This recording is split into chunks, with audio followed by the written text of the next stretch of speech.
আসসালামু আলাইকুম।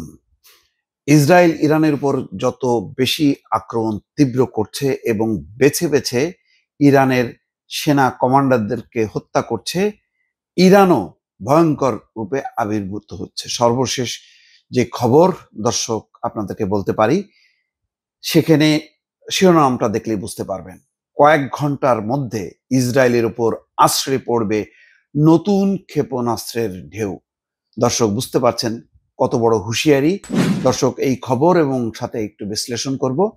অনুগ্রহ করে যারা এখনো ভয়েস বাংলা সাবস্ক্রাইব করেননি সাবস্ক্রাইব করবেন, এবং যারা ফেসবুকে এই ভিডিও দেখছেন নিয়মিতভাবে তারা অবশ্যই লাইক বা ফলোতে টাচ করবেন এবং সঙ্গেই থাকবেন।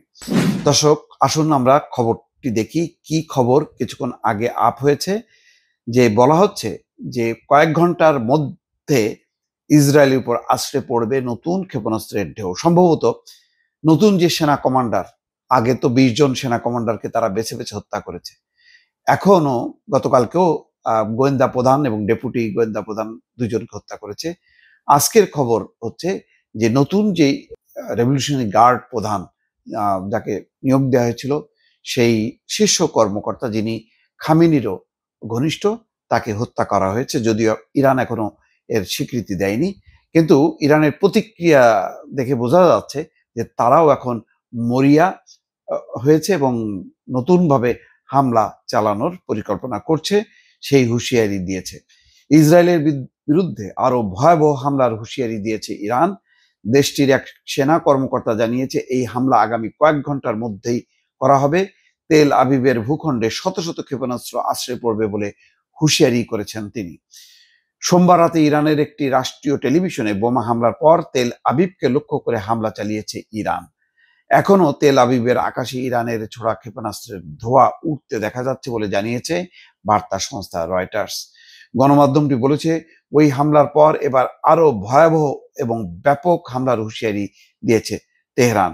দেশটির সশস্ত্র বাহিনীর জ্যেষ্ঠ কমান্ডার কিওমার্স হায়দারি বলেছেন, আগামী কয়েক ঘন্টার মধ্যে ইসরায়েলের উপর আরো কঠোর হামলা চালানো হবে। তাদের উপর ড্রোনের শত শত ঢেউ আছড়ে পড়বে। ইরানের রেভলিউশনারি গার্ড বলেছে অল্প সময়ের মধ্যে ক্ষেপণাস্ত্রের নতুন ঢেউ তেল আবিবের উপর আছড়ে পড়বে। দর্শক এই খবর থেকেই বুঝতে পারছেন যে কত ভয়াবহ আকারে হামলা চালানোর শপথ নিয়েছে ইরান। ইরানের এছাড়া কোনো পথ নেই, একেবারেই বলতে গেলে তাদের পিঠ দেয়ালে ঠেকেছে। এবং সমস্ত পরিস্থিতি সূত্রপাত হয়েছে শুক্রবার, যখন বেছে বেছে 20 জন সেনা কমান্ডার 6 জন শীর্ষ পরমাণু কর্মকর্তাকে হত্যা করেছে এবং একই সঙ্গে তাদের সামরিক এবং বেসামরিক স্থাপনায় হামলা করেছে। তারপর থেকেই কিন্তু যুদ্ধের বিস্তৃতি, এবং তাদের পাশাপাশি মার্কিন যুক্তরাষ্ট্র ক্রমাগতভাবে হুমকি দিয়ে যাচ্ছে, যেটা চীন বলছে আগুনে ঘি দিচ্ছে মার্কিন যুক্তরাষ্ট্র। অর্থাৎ তাদের পলিসি হচ্ছে সম্পূর্ণ ইসরায়েলের পক্ষে।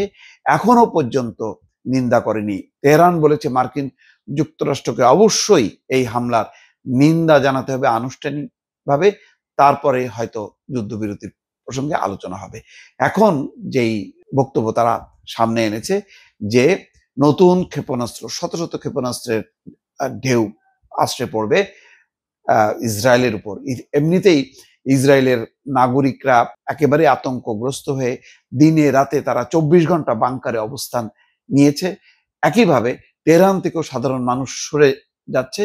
সব মিলে ভয়াবহ একটা পরিস্থিতি, যেই পরিস্থিতি সূচনা করেছে ইসরায়েল, এখন সামাল দেওয়ার চেষ্টা করছে মার্কিন যুক্তরাষ্ট্র। দর্শক ভালো থাকবেন, আল্লাহ হাফেজ।